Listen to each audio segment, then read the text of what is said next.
But to get back to Area 51, and I understand that at this point you would be violating a security oath to talk about it, right?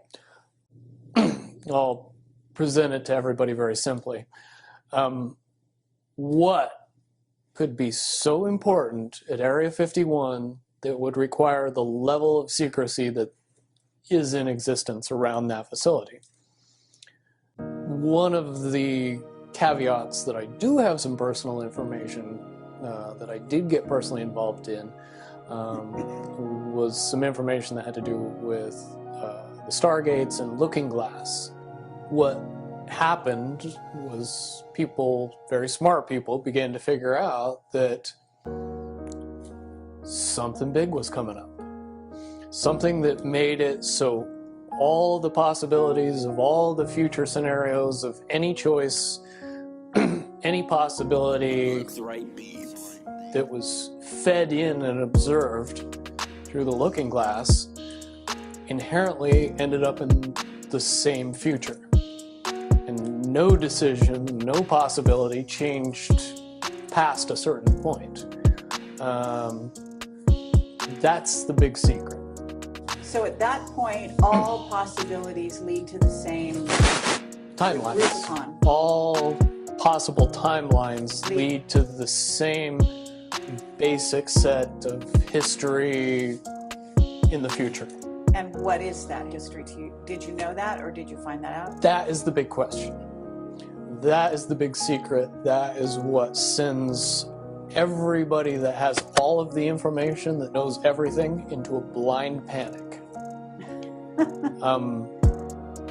The people that know everything about Looking Glass, that have gotten all the reports and all the information, the elites of the world, probably figured out that that was the end of the game. And nothing could be manipulated beyond that point.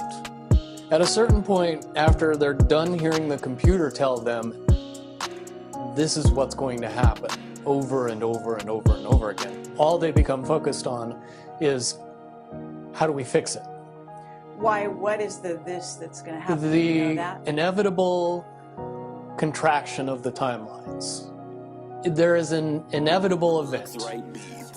It's been forecast, it's been predicted, it's been fed to us in a slop trough of what they want us to believe will happen. But they don't. However, they don't actually have control over what happens. They only have control over the reaction, and it seems that no matter what they try to do to cause their desired reaction, it's going to have an opposite effect. Interesting.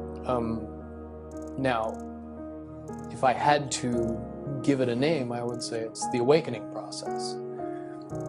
It's an evolution of consciousness that cannot, will not, and no matter what decisions or possibilities are injected into the equation, eventually it all resolves down to us all learning the truth and becoming aware of this massive dam of lies that has been built that keep us from knowing massive volume of information that we should otherwise possess. It's like the Wicked Witch, looking into the, magic mirror and always getting the same answer. Well, if you were always getting the exact opposite of the answer that you wanted, you'd stop talking to the mirror. And that's essentially what happened with Looking Glass. Is not only did they not want people to use it anymore because they knew it was just going to burp out the same thing, but at the same time they didn't want anybody else to know what it was saying. Because that they would lose control. Because that information was of a monumental concern when I was in the military about how to prevent this inevitability. Now, at first I thought it was end of the world. Now I see end of the world as end of their world. Basically what we're experiencing right now is two master chess players sitting at the board. And one of them looks down at the board and sees that he's in checkmate in 7 moves. And he looks across at his opponent, and he knows that his opponent sees it too, so there's no getting out of it. So at this point, the loser can only prolong the game. Both players know the game is over. It's only a matter of time before he does this, and then you're forced to do this, and then he's forced to do this, and eventually checkmate. We, as a race, if we could understand that the game is over, that based on the rules of the game, the bad guys have already lost, the good guys have already won. Yes, there's moves left on the table, but those moves are being forced by the player that is going to win.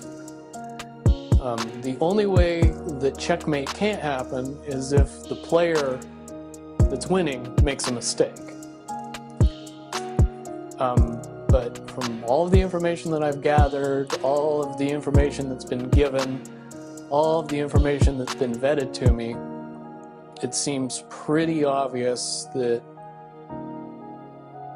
the good guy player on the side of the chessboard knows exactly what has to be done to win the game.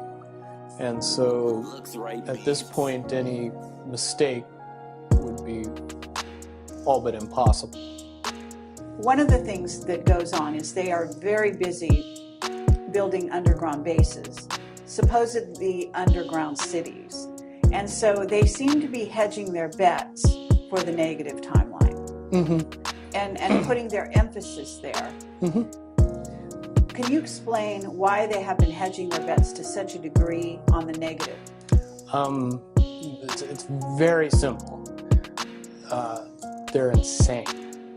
And beyond insane, they have literally deluded themselves into believing that they can somehow manage to get away with what they're trying to get away with. There is a distinct lack of reality in that thinking. Okay, what about the notion that CERN, for example, is engaged in trying to beat that game, as you call it? I would say, look at the problems CERN has had. The crazy little things that have kept that project from moving forward. Certainly, they have never even come close to getting that project to the level that they want it to be to do what they really want to do with it.